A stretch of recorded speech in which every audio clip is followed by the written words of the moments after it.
Welcome to the Lehman College Art Gallery online, where we are very pleased today to be joined by members and participants in Young, Gifted, and Black, which is the Lumpkin-Boccuzzi family collection of contemporary art. And that work has been on view at the gallery.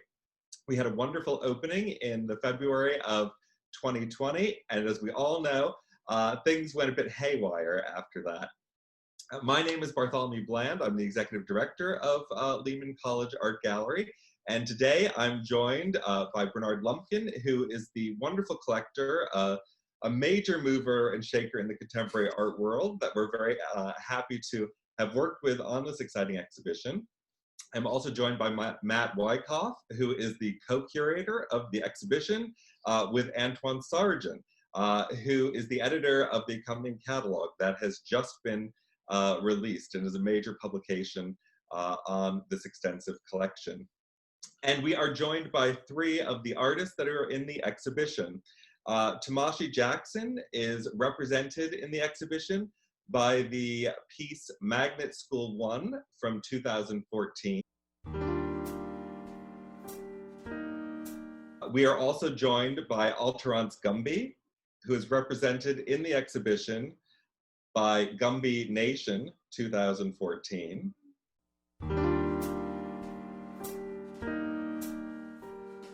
And finally, we are joined by Tunji Adeniyi-Jones, who is represented in the exhibition by Blue Dancer 2017. And it's a real honor and pleasure to have all of these artists with us today.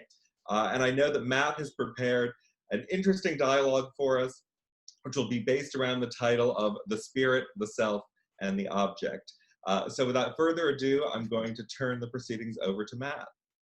Thank you very much, Bart, and thank you to Lehman College for hosting the exhibition. Obviously, thanks to Bernard for putting all this into motion, and thanks to the three artists for joining us today. The theme for this discussion, as Bart mentioned, is the spirit, the self, and the object. And my idea was just to direct one of those topics at each of you and sort of let you each speak to that topic. And sort of before I turn it over to you, I'll sort of frame in how I'm thinking about the idea, and then you can sort of take that and sort of run with it in sort of whatever way you sort of think is most applicable to your work. So, and then if I think of any follow-up questions, I'll jump in, and then sort of after each artist has spoken for a little while, other artists can jump in, or Bernard can jump in, or it can sort of be more open form.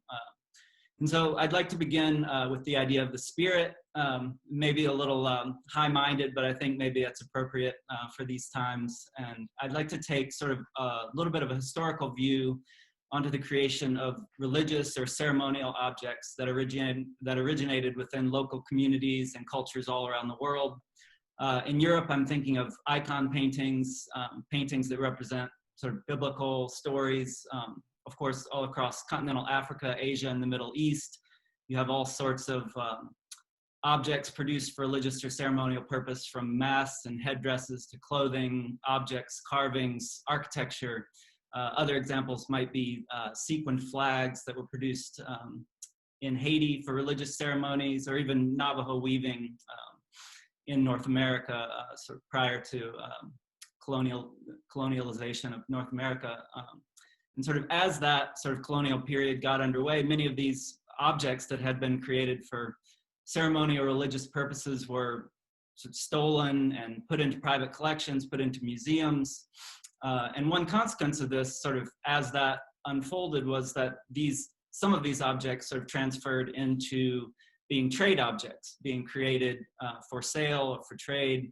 And I think that there's certainly a lineage of contemporary art that sort of emerges out of the production of these objects and their sort of dispersal all around the world through these various means. And when I sort of look at Tunji's work, I really see this sort of history in the background of your work, and I see connections. You know, one of the things that sort of links these objects that were produced in all these different cultures is the use of bold color, pattern, richly embellished surfaces, texture, and of course time, the visible presence of time in the making of the objects. And so, I see sort of connections, and I think Blue Dancer is a good example of this sort of thing that I'm talking about in your work. And so I guess I'd like to start by just sort of hearing you sort of talk about the idea of the spirit, the idea of spirituality in your practice, and maybe if you sort of see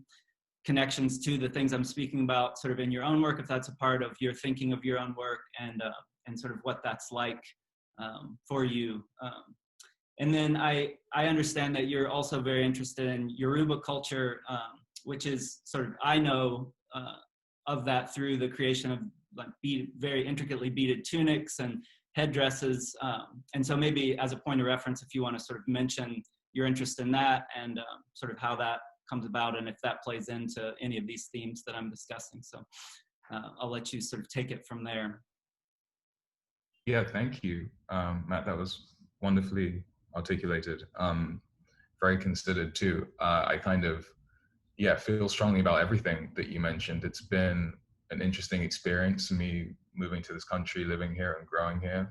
I think almost all of the Alteronce, Tomashi, and Bernard can speak to that, having been through various stages of my journey of that with me. It's been interesting to notice how there are certain aspects of my Blackness that have changed and developed as I've moved around through, like, along the West African coast, through Europe, and now here, and how that constant shift informs sort of the work I make. And I think the Blue Dancer was like a nice snapshot of that moment of me realizing that, it's definitely a transnational, fluid kind of experience that I'm going to be having on a regular basis, not necessarily feeling too settled in any particular environment or feeling like there's something to learn in any environment, I guess is the best way to put it.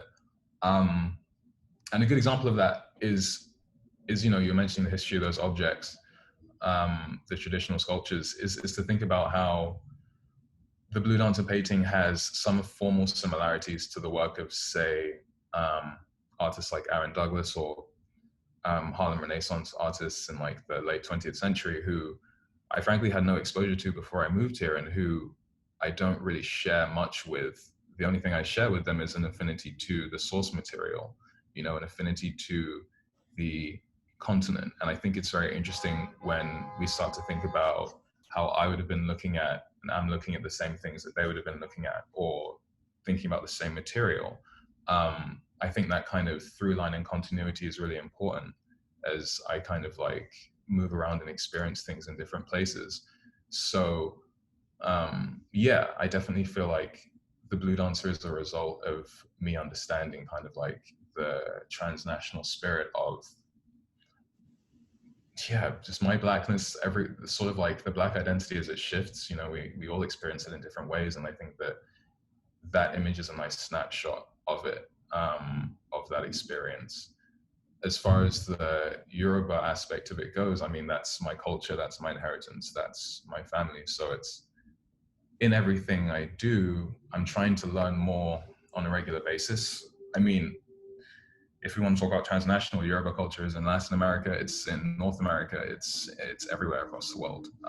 And there are traces of it that have manifested and developed and transformed in ways that are kind of impossible to contain.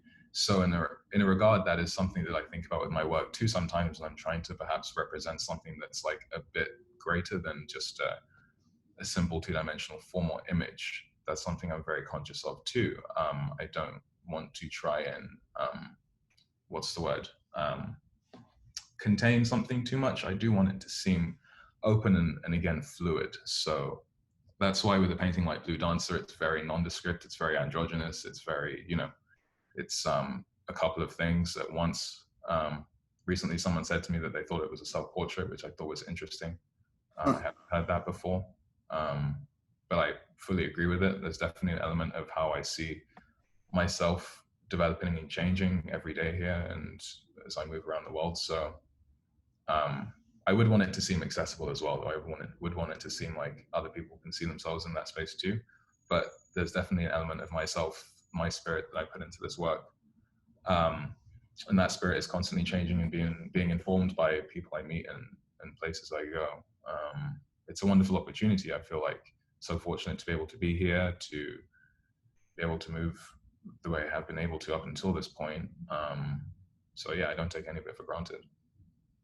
I mean, it's a fascinating point that you make about sort of artists from different cultures, different places, sort of looking at the same source material and arriving at. I mean, that's really sort of fascinating sort of angle to put on it that I hadn't really like considered as I was drafting that. So I think that's really interesting and really useful, sort of in thinking about this conversation sort of going forward. And yeah, I mean, I think a lot of people. Sorry, I think a lot of people, just to quickly say, also would assume perhaps that people that I meet on a regular basis that I'm from here or that I'm local to the US based on the way that my work is developing, and it's, you know, of course, heavily informed by this environment that I'm in. So I think it would be strange if it didn't start to look a bit like I was from here, because I'm very sensitive to the sort of like histories and lineages I'm now involved in just by being here too. So it's like a very, there are lots of kind of angles to it. There are parts of me that feel like the work is functioning in a successful way when people maybe look at it and assume that I'm from here and don't think about the fact that I'm from London, or, you know, it's hard. I think that's also the work, or like my practice succeeding in the way I want it to, if I'm really kind of like absorbing my environment and doing the required like research and things like that. Right. Tunji, I just wanted to ask you, I was very interested in the idea that you were talking about Aaron Douglas, who, because I trained in 19th and early 20th century American art, was such a huge figure. And to realize that most American artists sort of pre-Jackson Pollock really don't have much international standing necessarily, and then being sort of household words, or even other artists sort of know. So was that a big discovery process for you of like sort of the Harlem Renaissance artists, or any sort of early? Yeah, I mean, that's something that Tomashi and Alteronce can speak to, because they were pretty much there when I was exposed to a lot of this stuff for the first time. My exposure to art history in London was very much on the like hyper Eurocentric end of things, and artists and painters that I really aspired to or focused on through in and out of my educational system were just not these kinds of artists. So I came here and I was, Aaron Douglas, and they were like, who else, like Ernie Barnes, like there were so many people who I had never heard of, Bob Thompson, you know, artists like this completely like changed my whole trajectory when I saw that was a thing, you know, that existed. Didn't know it existed before. So and that it became like an addictive space. So that's why, you know, I'm still here. It's 5 years later. Like I wanted to kind of really dig into that space and understand that if I was making an image that resembled something that I had no idea about before, that there was something interesting there to play with. Interesting. Mm-hmm. Yeah. I guess one other question I had along those lines is like just sort of thinking about New York and thinking about the sort of the commercial side of the production of these objects and the balance of like the personal, and to sort of bring this a little bit back to the idea of the spirit, like juggling the sort of demands that like a professional commercial practice sort of puts on an individual, sort of versus the sort of internal sort of spiritual personal journey that like you described so well in terms of moving from place to place. Like how do you balance sort of those concerns? It's a difficult one. I still haven't quite figured it out. It's a work in progress. I think it is increasingly important to. I guess I regularly take stock and I sit and reflect and try and make sure that I'm like not getting too lost in everything that's happening. I mean, I have a lot of family on the East Coast, so I've been coming to America for a while. I do have places I can go. I do have like certain connections or like familial bases here that I can ground myself in, so that I don't feel like I'm too much of a nomad just kind of floating around. But yeah, it's tricky. It's definitely something that I have to be conscious of. I'm hoping that investigation comes through in the work. You know, I'm hoping that you do feel a sense that that's something I'm trying to work through on a regular basis. Yeah. Yeah. Maybe it's interesting to maybe just to hear maybe Tomashi jump in, having just opened this major exhibition, which I'm sure was sort of a frenzied sort of time period of production and all the logistics that go into that. Did you find yourself sort of trying to balance the sort of internal, sort of personal sort of motivations for making the work against the sort of production timelines and the logistics of working towards a major exhibition like the one that just opened? For sure. Yeah. Yes. Fair enough. Short answer. Yeah. I don't know what else to say, but yes. I guess I was supposed to have been in Columbus, Ohio.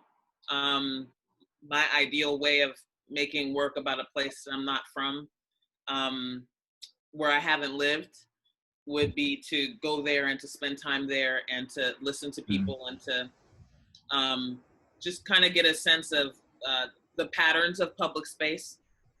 And I wasn't able to do that because of the pandemic. So much of the frenzy coordination had to do with figuring out what the work was supposed to be, working with the team at the Wexner Center and my gallerist at Tilton Gallery, and our visual solution printers who produce my vinyls, my vinyl additions to the paintings, and working with my co-creator, my co-creator in spirit and carpenter, Ruben Palencia, based out of Los Angeles. That was scary sometimes. Oh, and figuring out where I was going to even be able to make the work, whatever it was supposed to be, because I'm in exile from my studio in New York City. So there were definitely like sleepless nights, lots of worry, a deadline that really seemed unchanging, like bravely unchanging, but a fair amount of confusion on my part around how any of it was actually going to be possible. So luckily I was working with people in different states, a team of understanding people who were willing to work through that with me and send me stuff, send me materials, organize conversations with people, Ohioans. And all of that ended up guiding me to know what the imagery should look like. And I think it's a beautiful show. I love them, actually. We started off in this relationship that was quite anxious. And I fell in love with them when I actually finally was able to get into a studio and produce. Right. So yeah, and then I feel like at that point, the spirit and the deadline, eventually we became one. Thankfully. I mean, that idea of the process sort of being the grounding agent, sort of amidst, all the other things that are necessary to sort of make something happen like that in the world, I think makes a lot of sense. And I think rhymes with sort of what Tunji was saying. And maybe is a good segue to bring Alteronce into the discussion. And, the second part of the structure of this that I had sort of conceived was to talk about the self, and sort of part of that is the idea of identity, and to talk about that really came out of looking at Alteronce's painting Gumby Nation, which is from 2014, and sort of it's such a sort of somber and almost it's a somber and serious painting, but it's also sort of full of this sly humor that's very disarming and very charming. And so I was really curious just to sort of, to begin this section, to hear Alteronce sort of speak to the development of using that image of Gumby as this sort of personal talisman, and what that process was like, deciding to sort of to use that in the work. And then maybe we can sort of expand the conversation sort of after you sort of initially speak to what that process was like at sort of negotiating that. I mean, the obvious thing is that it shares your last name, but maybe you can sort of take it from there and speak to how that was arrived at. Yes. First of all, thank you, Bart, Matt, Bernard, Tomashi, Tunji, everyone for allowing me to be a part of this conversation and for being here today. Yeah, Gumby Nation kind of really started as a reflection on my own personal identity. I feel like I've always been a lover of abstraction, of painting, and have always thought of the process of making art as a way to kind of bringing one's awareness to your own self and relationship to the world through the process of making and through the process of observation and interpretation of the world around you. And I found myself in grad school really asking myself a lot of questions of who I am, why I'm making work, where do I come from, where am I going, and all these questions kind of congealed and kind of arrived when I started, really reflecting on my surname, my family name, and noticing that I couldn't really trace that back to Africa or any other place of really origin, as some Europeans or people of other ethnicities or descendants can do. So, especially as an African American, so I kind of took the trajectory of looking at pop culture and looking at this cartoon character called Gumby, who shares the same name as me, but is really not of my generation. And watching those cartoons, I started noticing that Gumby had this sense of otherness about him, which I often share, being a person of color and moving through the world, especially in higher education or other places around the country, or going to Europe, where I'm kind of seen as the other. So thinking about that and noticing how Gumby was kind of like the colored kid on the block. Him and his kooky friends, they were all aliens, right? Kind of in 1950, 1960, white suburbia. And, but also noticing that Gumby had this attribute of, he had these powers. He was able to use his imagination to kind of go through books. He could time travel. He can shapeshift. And that was kind of his place of salvation. That was his safe space, where he can go and truly be who he is and interact with kings and queens and other times and places. And I thought that was really interesting, because sometimes when I find myself walking through the MoMA or the Whitney, and I'm seeing these various paintings by these artists, I kind of have that same experience. Especially being an artist, I kind of want to have a conversation with Picasso. I'd love to picture myself sitting in the red studio of Matisse, or being on a block party of Archibald Monti, and just thinking of this kind of lost history that of Africa that we don't have the privilege of really learning in school. I think Tunji touched on that, is that you get to a certain point in your education where there's this certain history, especially of Black culture, that's kind of lost to us. And I felt like, as an artist, I thought it would be a great practice for me to try to reimagine that, and to reimagine this history, or to reclaim this history that was kind of taken away from me and wasn't really offered, and trace that back to my origin. So to kind of imagine a tribe of my ancestors, tribe of my origin back in maybe Africa, where everybody was a Gumby, and what that place would be, a place of thinkers, creatives, scientists, intellects, just a thriving society. And that's kind of where the idea of this painting came from.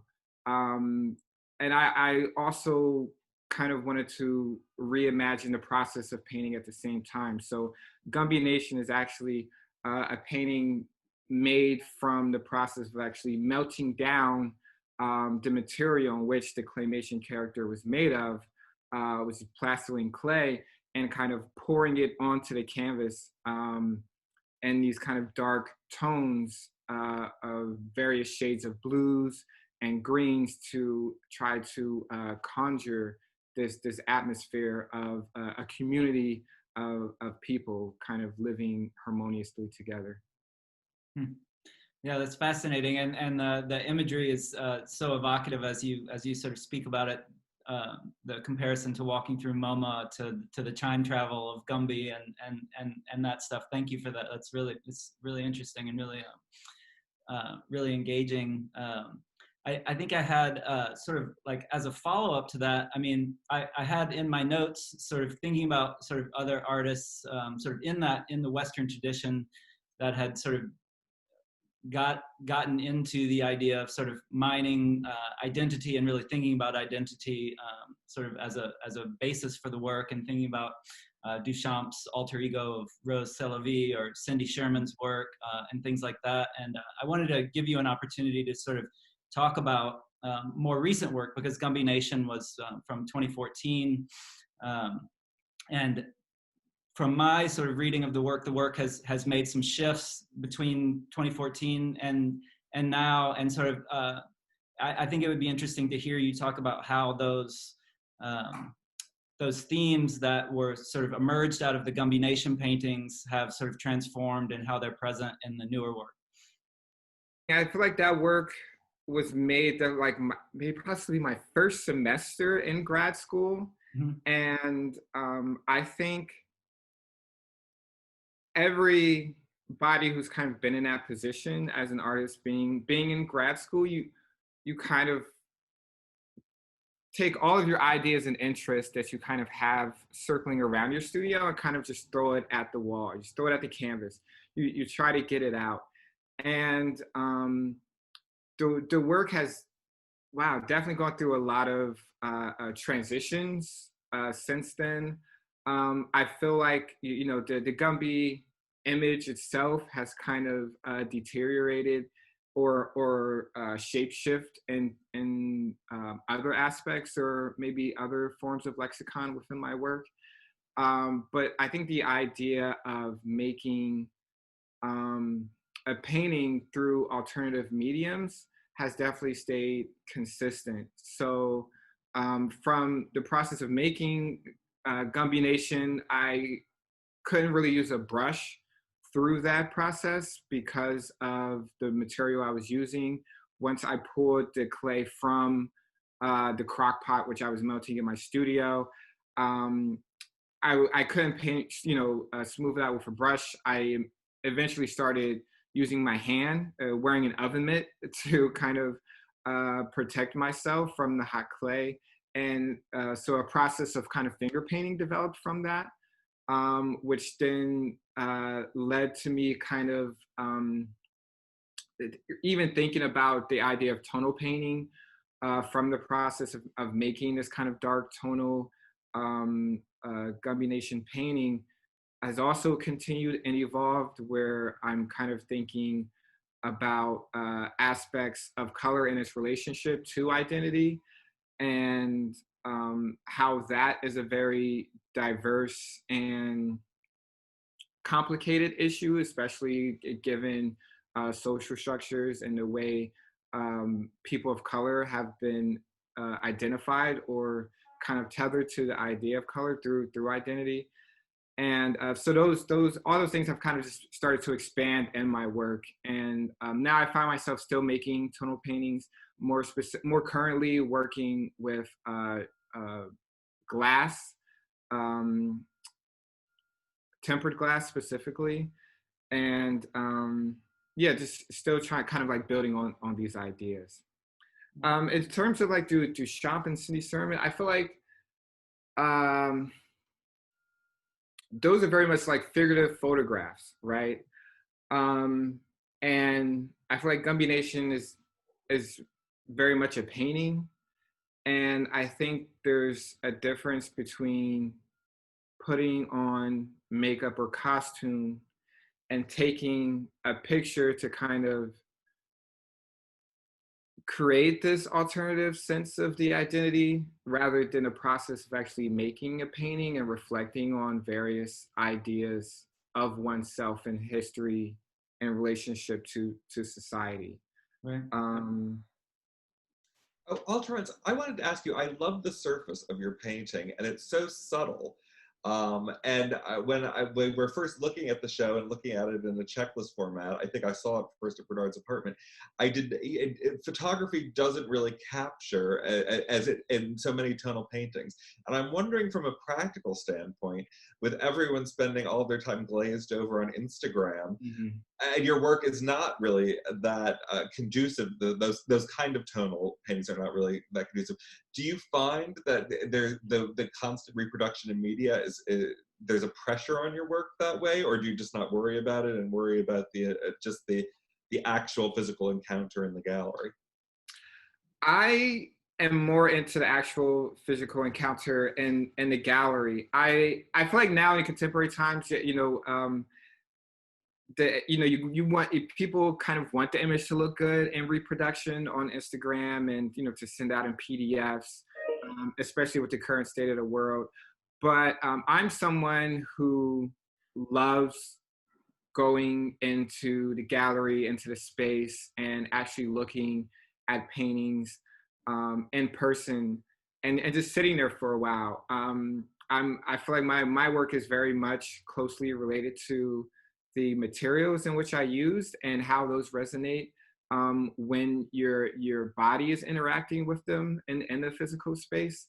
And honestly, I kind of like that my paintings are hard to photograph because I think maybe that will entice the viewer to actually see them in person, to kind of close this distance, even though we're all trying to practice social distancing.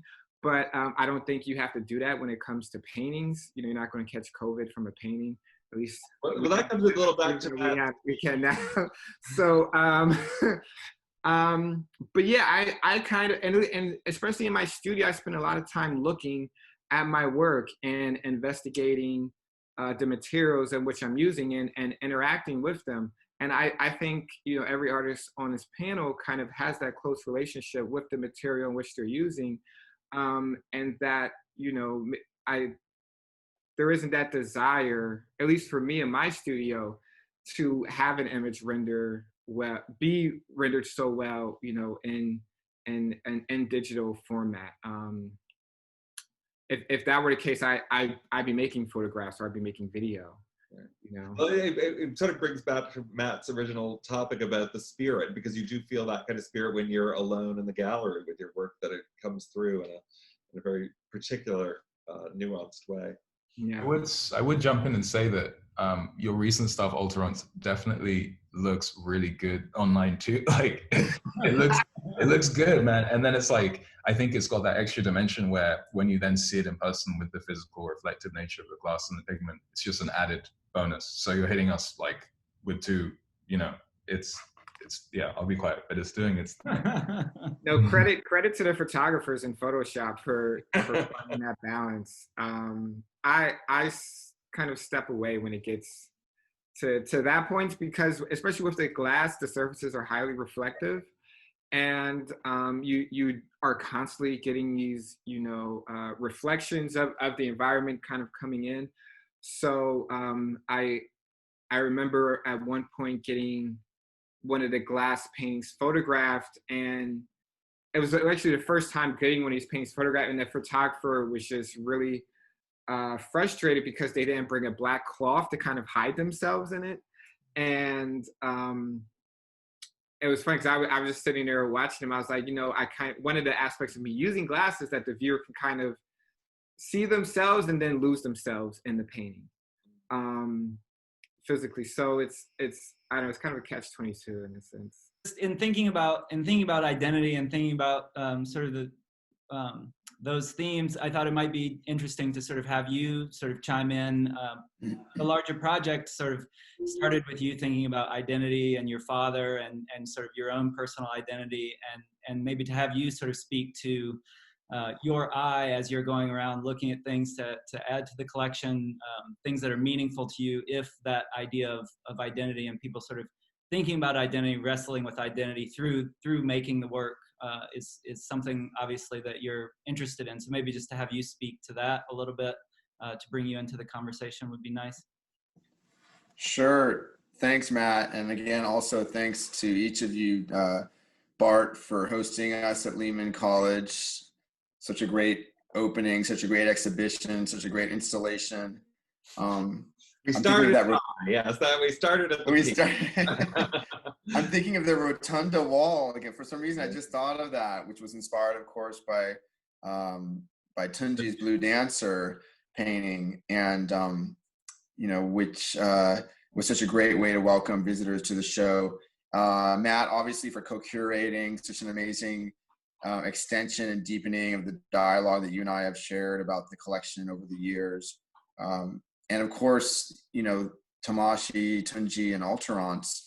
I'm so grateful that you have shared your work and your thinking with me over the years, and that I get to experience the joy of living with your work at home and thinking about the conversations that we had and are having about the work. And now that this exhibition, Young Gifted Black, gives me the chance to share that work with the world in a much wider way. So just a lot of gratitude for being able to have this experience. I mean, I think the collection very much, people ask me often about collecting and, how do you start a collection and what should you focus on? And, is it about medium? Is it about painting? Is it about photography? Is it about contemporary art? Is it about, a period or a movement that I'm particularly interested in? And I always tell people, ask yourself that question and figure out what it is that makes you passionate about art, and figure out what it is about certain kinds of artists that attract your attention or that resonate. For me, that was always a question we sort of began with my family. And so I was interested in telling these stories and continuing a sort of dialogue that I began with my father and, with other members of my family, which had to do with sort of, identity and, the complications around being a person of color in America. What does it mean to be American? And, for my immediate family, for my parents, it was both, a very specific experience in America. My father, of course, was born here, African-American, but he was born in Watts, which was, a poor section of South Los Angeles. And, he always envisioned a life for himself elsewhere, in New York City, in Europe. And so for him, I think being American wasn't something that he fully was able to realize until he left his home and where he grew up. And it was also connected with his dream of what his work was, which would be to be a scientist. And, that wasn't something that was going to happen in his hometown. For my mother, it was a very interesting sort of journey to America. It was the immigrant's journey.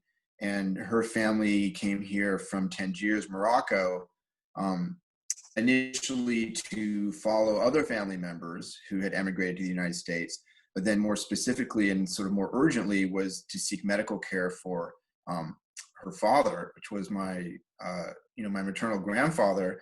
My middle name is Isaac. His name was Isaac. And he was so sick that, in fact, he died on the way to the United States. They were flying from Morocco, and they had to make an emergency landing in Madrid. And my grandfather's actually buried in the cemetery in Madrid, the British National Cemetery in Madrid.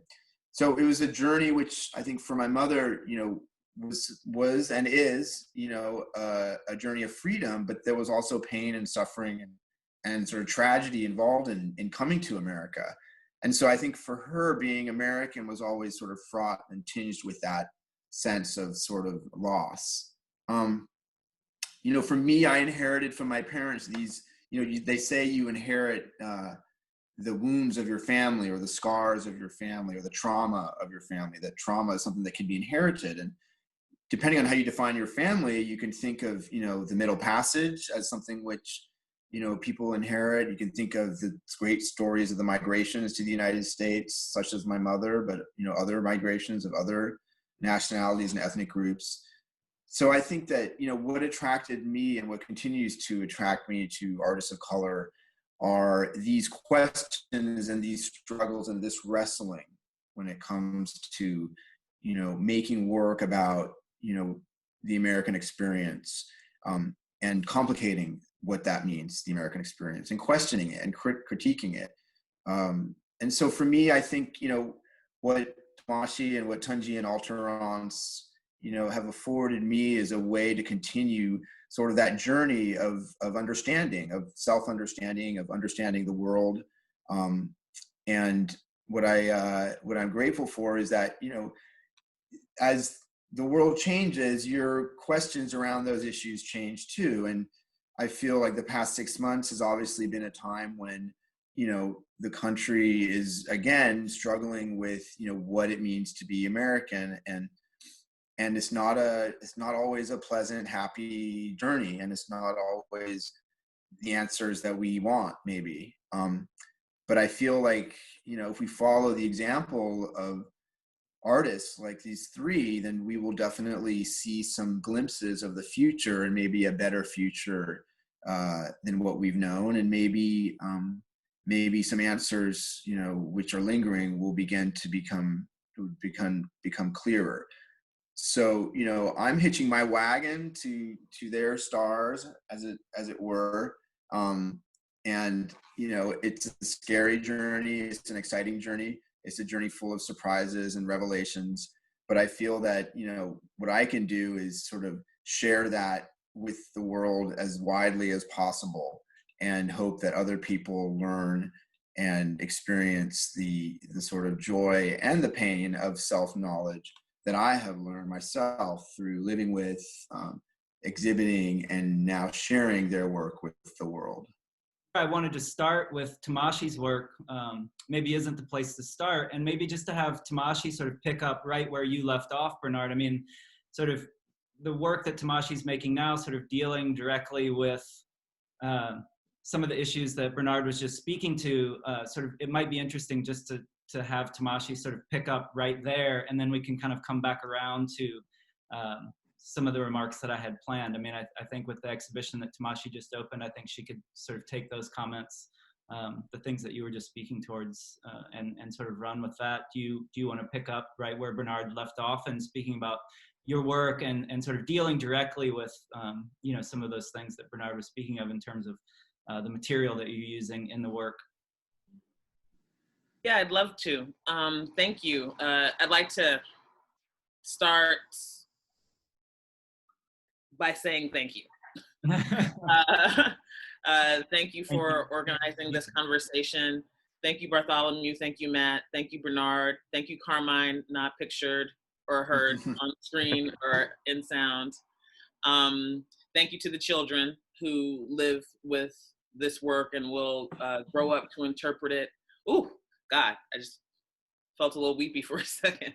But, like, you know, like they're actually our audience, you know, like they're the ones who spend all kinds of time together surrounded by the work in this collection. And they will live to tell the story. So it's really an honor to be a part of this cohort with such an extraordinary foundation already, and knowing that it will continue to expand in these thoughtful ways. Gosh, so much going on here. So the collection begins with the influence of Bernard's father, who was born and raised in Watts. I'm from Los Angeles, and I just think it's one of the most beautiful places in the world. And I think that just might be because that's where I learned to see, felt my first compulsions to make. one of my great aunts lived in Compton, had a house in Compton. So to get to her, we would drive through Watts, and I would hear stories about how country it was. California is interesting because there are these, like, we are the products of the Great Migration from the South. Between the 30s and the 50s, there were these other waves that happened, not from the Deep South, but from the Southwest. Being curious about these origins for my family and for other people in communities that I found myself placed in Los Angeles, leaving home to live in San Francisco with my first go at art school. I was a wild child, but I would walk around asking people questions about how they got to wherever we were, just very curious about that. So what I've learned over the years is that I didn't get, like, Alteronce talked about history being withheld, and so did Tunji. History being withheld, and I feel like it's really a matter of like embracing what isn't known, and humbly asking questions, like seeking questions. So I would ask the homies on the corner, the elders on their stoops, the sisters at the bakery, the people I was climbing scaffolding with to paint murals. How did you get here? How did your people get here? What's the story? And I ended up learning so much more about my family and myself, about, like, it's not just us who are Texas, California people. There were waves of Black and brown people who were coming at the same time. And I realized that a lot of my friends in elementary school and high school, we were of that cohort, that cohort of descendants, but it wasn't being spoken about in historical sense. So a part of what I feel so much about the public nature of what it is we all do, the public nature of collecting, the responsibility, what Bartholomew and the team at Lehman College Art Gallery are doing, what the art periodicals do, is continuing the work of affirming the fact that art history is a social history. We're people making things. We're people who came from people. We make things. We look at things that other people have made, at spaces that other people have stewarded and landscaped and made habitable, or who are threatening to make space uninhabitable. And we respond and we interpret and we try to survive, and experience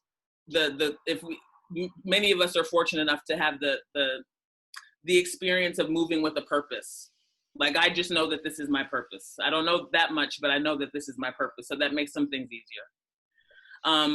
But yeah, so this like being influenced by like a California upbringing, this race to save a father, the threat and the excruciating experience of loss, and the remaking of worlds is what I'm hearing in everyone that's spoken so far. And I feel akin to that experience of feeling compelled to mold and make new worlds through new work. I love hearing about, I love remembering Alteronce's studio during those days, because we were together for those 2 years that he was making those discoveries. I was just thinking about that first conversation about why Gumby. I didn't know we were going to talk about this, but you know how I feel about that. And so, like, I just love where the work has gone. Like, look at where it's landed. Look at where it's landed. What did I write down? Yeah. So clay paintings moving to glass paintings, from opacity to translucency, to light sensitivity, to absorb light and then to move light through, making photography complicated and difficult, such that one sees themselves and loses themselves in the surface of the painting as an object. That's where you've gotten. And that so beautifully articulates the initial question. Right. So beautifully articulates the question. I was thinking about that because when you said that, when you were in San Francisco, and just to have, I think that just being able, or having the agency, having the agency to ask questions, I think is a superpower within itself, because a lot of people are afraid to ask questions because they're afraid of what they're going to hear. They're scared of the answers, or they're so comfortable and just not knowing that they don't want to alter their world in itself. So I think just to be having the agency to even like go around asking strangers questions about how you got here, to just in a way to reflect on yourself and how you yourself has gotten to a place, or to understand of maybe where you may want to go, I think is really great. I think every artist kind of has to be that curious observer to really grow as an individual.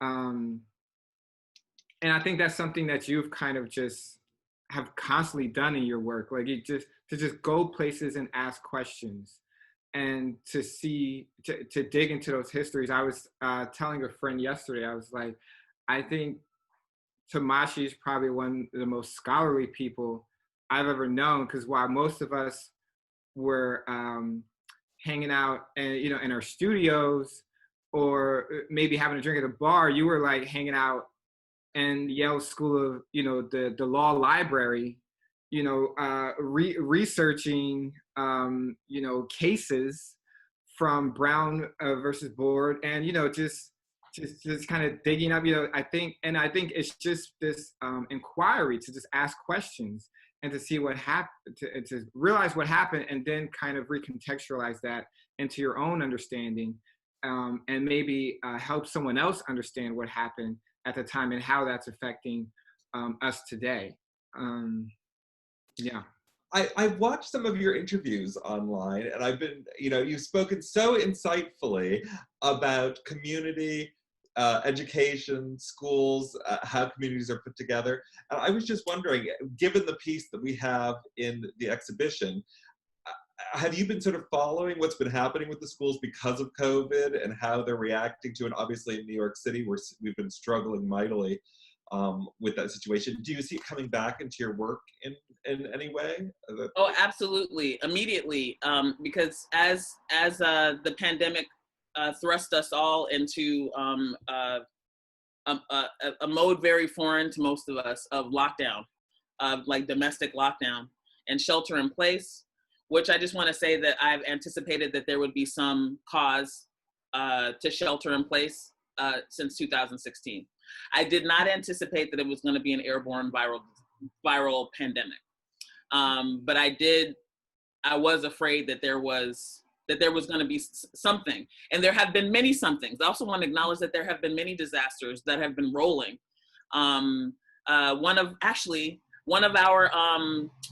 our undergrad cousins, our Yale undergrad cousins, and I reconnected the other day. David Rico, you might remember Alteronce, a young indigenous brother from that time, one of the organizers of the Next Yale movement. He was really into photography at the time, and he took a drawing class with Will Vialongo. I was the TA. So we reconnected the other day, and he's been doing all this work on Afro-Indigenous foodways, seed saving and farming and stuff, learning and relearning and sharing. And he just spoke very perfectly and beautifully about the fact that there are so many people, so many cultures, so many storied experiences of apocalypse that have happened over and over again, depending on who you are and where you've been, and who your people are, and who you acknowledge to be human, and what narratives of suffering and survival you recognize as valid, that you've learned to recognize as valid. So yeah, the airborne pathogen, I just didn't anticipate that part. But yeah, so while in March, when we went into lockdown, I was in the middle of preparing for what was supposed to be my solo show at the Radcliffe Institute for Advanced Study at Harvard University. Returning to my research about school desegregation, making use of the extraordinary archives at the Radcliffe Schlesinger Library, Northeastern, Harvard University at large. There are many libraries and many archives, as questionable as some of them may be.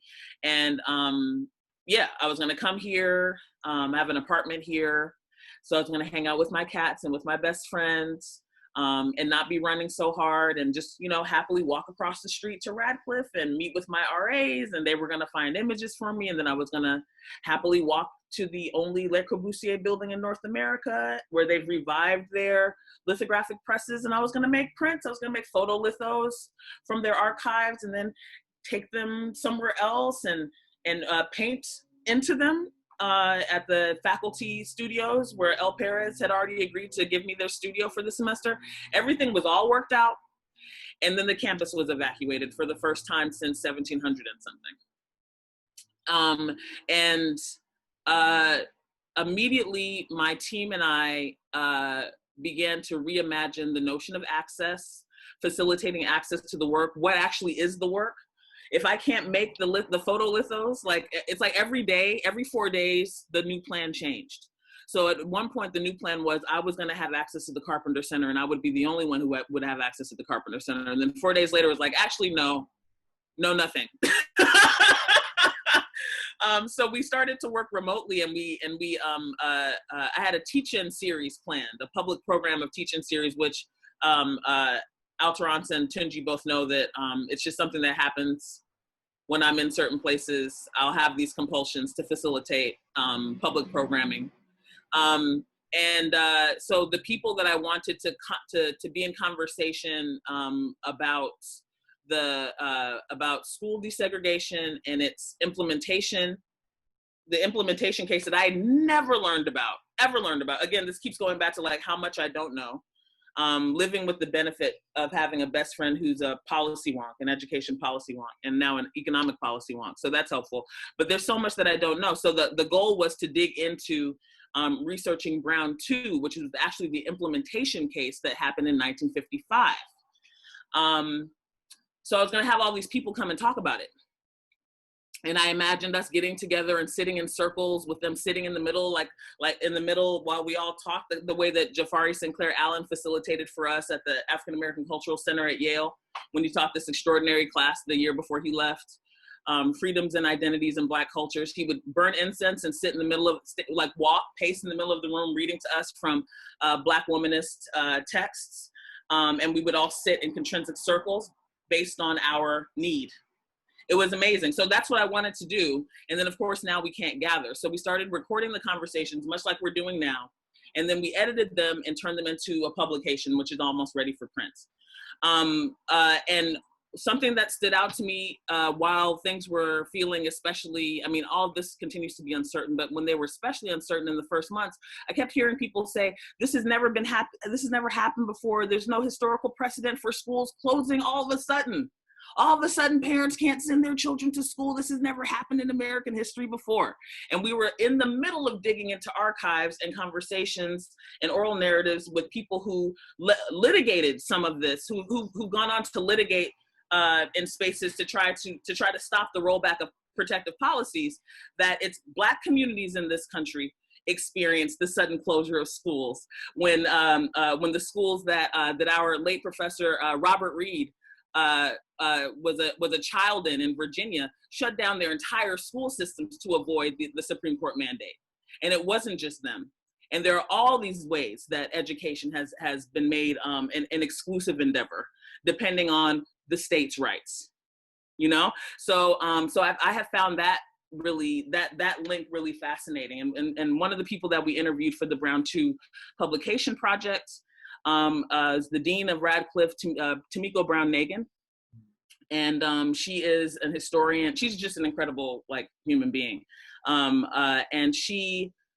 I was able to ask her to speak to that historic collapse. I always look for places where our contemporary history is mirrored somewhere else in the past that I don't know about and that somebody else knows about, so we can find out. And then imaging what they'll look like together, like cross-hatched in the complicated image that is actually our present. because we are never removed from the past, whether or not we recognize it.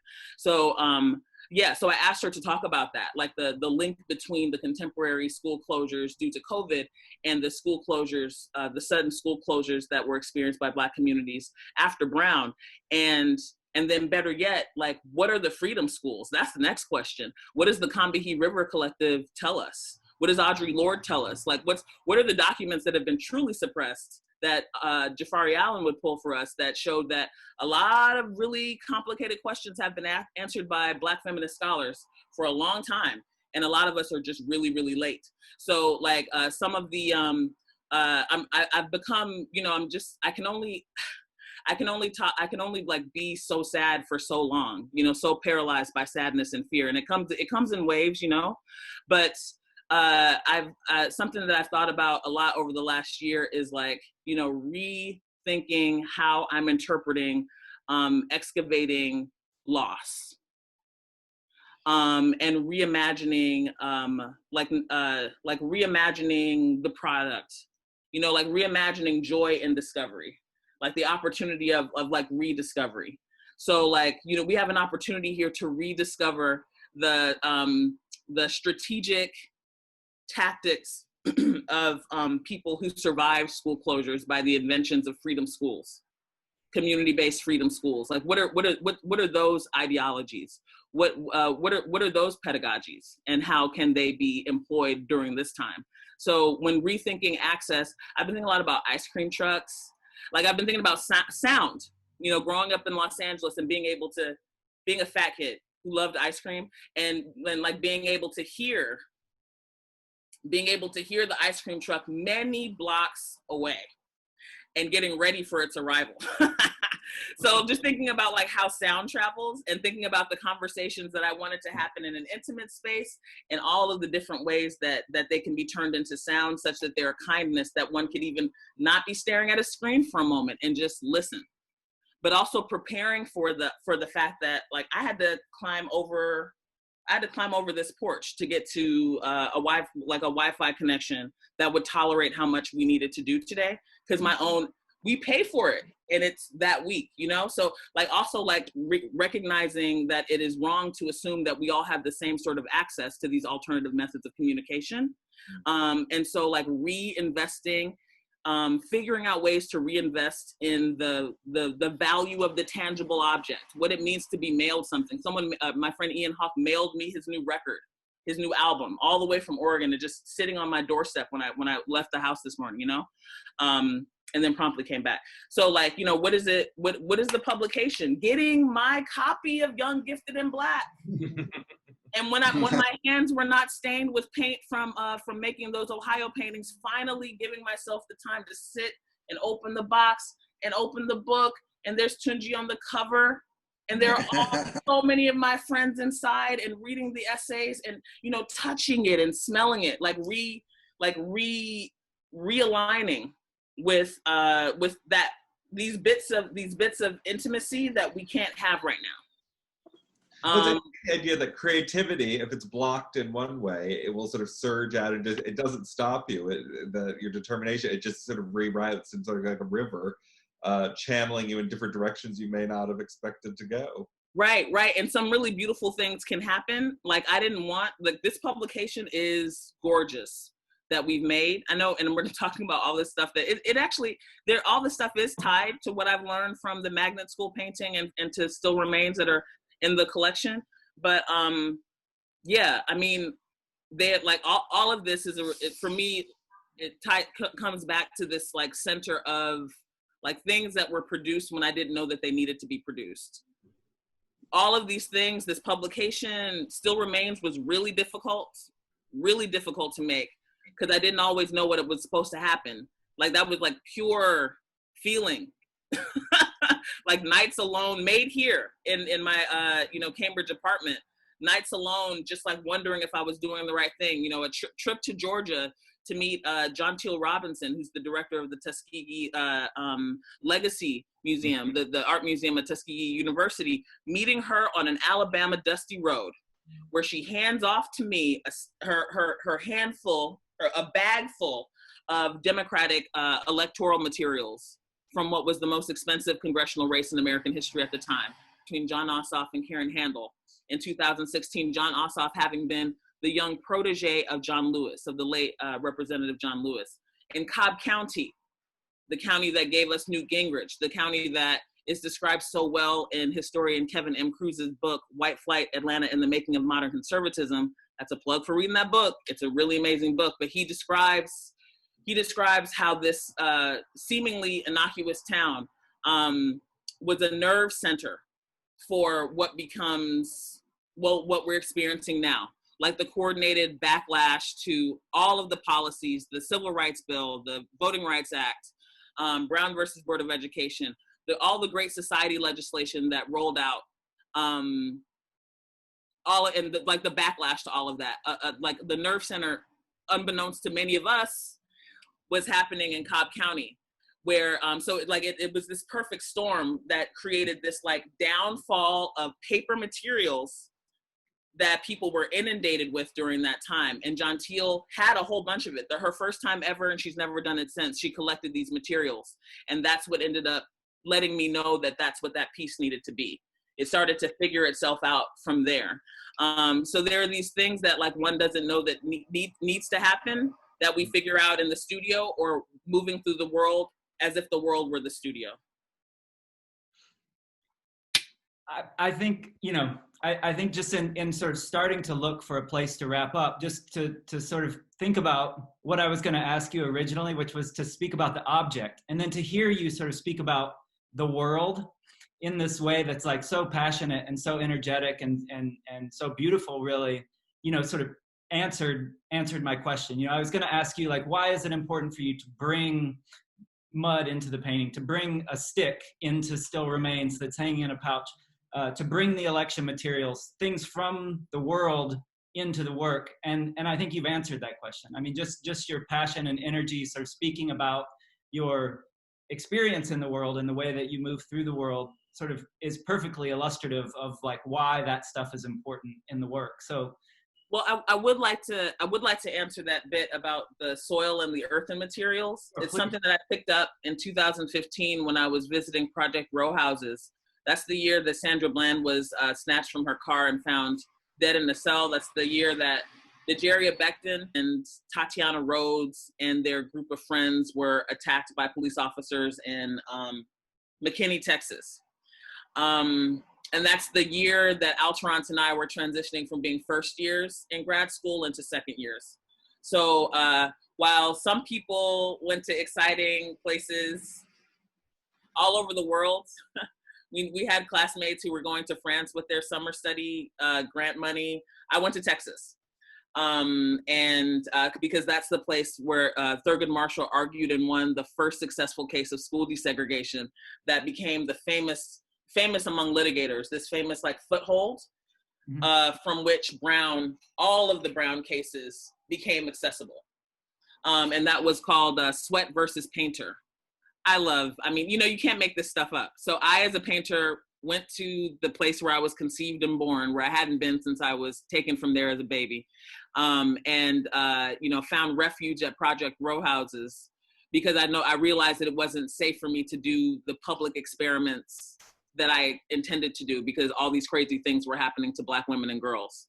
And so it was there in that hot little shack, in the what are they called? Yeah, in the shotgun shack. So I was in one that wasn't air conditioned. So I practiced things. I started like soaking gauze. I was trying to figure out if a material could absorb a space. Mm-hmm. Like if site specificity could be something that was like, absorbed into a surface. A question that I've had since I got to, when I finished undergrad at Cooper Union, I was studying with Dory Ashton, who was friends with Ad Reinhardt and Barnett Newman and, that set, the Betty Parsons Gallery set. And she would write about them and she would smoke her cigarettes, her capris in class, and she would talk about this world of meaning, that was not the way that we learned page by page in our history book that kind of like dehumanized modernism. She would speak about the humanism of modernism because they were her friends. And I started to learn about Ad Reinhardt in a way that really intrigued me. And I began thinking about, from Diego Rivera, from John Biggers, Diego Rivera, Siqueiros Orozco, to Barnett Newman, Ad Reinhardt, Jack Whitten. Like, how does one embed issues of public concern, embed issues of the artist's concern into a material by method, not by didactic figuration, I'm sorry. By method, not by didactic figuration. How are they related? Like, how is the artist handling of the surface? Like what's happening with Alteronce now? Like, how does one get there? And I was hot and angsty, so I was like, I want to be there now. But I had to ask all these questions. I had to do all this figuring out the material to get there. And Texas was a key pivotal place for that. And that's where I started collecting soil from the front of the row house where Rick Lowe and Ryan Dennis let me hang out. That's when I started mixing it into a formula and embedding it into the surface of the gauze in geometrical shapes, just really squares, rectangles, and then that ended up coming back to Yale with me, coming back to the studio and taking on a greater meaning. So at the time I was like really, really thinking about location and how to articulate location, not in a way that was necessarily meant to be immediately decodable, but something that could be felt more than told. So when I was in when I was in Georgia, before Still Remains, while the materials for Still Remains were starting to congeal around me, I came upon a hole in the ground that had been a community center in a swiftly gentrifying neighborhood where the curator lived, and where I was like staying as a guest. The first time I went there was a house, and I heard the story about the things that happened in that house and how the condos moved in across the street and that the property was being sold and the community was sad. The second site visit, it was gone. And all that was there was a hole, and the hole was red. So before I left, I made it my business to crawl into the hole in the ground and collect the reddest, deepest soil that I could find. It was like the soil that was closer to the surface was less so, like mixed with gravel and stuff. But when I went deeper and started digging, it was more like clay, and it was very, very red. So she sent that back to Cambridge to me, and that became a part of the logic of Still Remains. And so it stays with me now. So the new work in Ohio, the team at the Wexner Center went to a sacred site, an underground railroad site called Lucy Depp Park. And they dug up 7.5 pounds of soil and sent it to me in bags. And so that in these new paintings, that is like interplays with a mixture that I've made from Pentelic marble dust that I collected with my hands in a quarry in Athens, Greece. The same quarries that supplied the marble for the restoration of the Acropolis and all the other holy rocks. The same sites, the same friezes, specifically the Parthenon, the way that we picture justice, all roads for us lead back to the Supreme Court, all roads toward a more complete experience of humanity in public space, all roads here for us and our story lead back to the Supreme Court. And that Supreme Court is modeled after the Parthenon.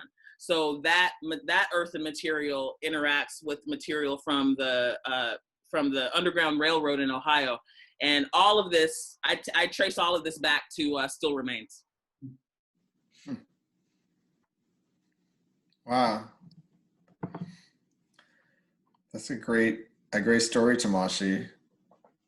I mean, I think not only does it answer the question, but it sort of ties up sort of all the themes and all the things that I think we've heard people speak to throughout the discussion. So I think it's a wonderful place to sort of land on and to sort of hear your passion and energy about it, and to sort of let that kind of sum up the discussion. I think is a wonderful place to sort of end. And I guess just as on a personal level, just to say thank you to all of you, Tomashi, Tunji, Alteronce, and then as co-curator of the exhibition and my official capacity to also thank you it was just to say it was a pleasure sort of working with your work and getting to know your work through working with Bernard over the years. So just to say thank you on my part to you, and then also to Bart and to Bernard again. And then if anybody has any sort of concluding thoughts, feel free. But what a wonderful discussion, and so much passion and energy shared, and so great to hear people talk about their stories and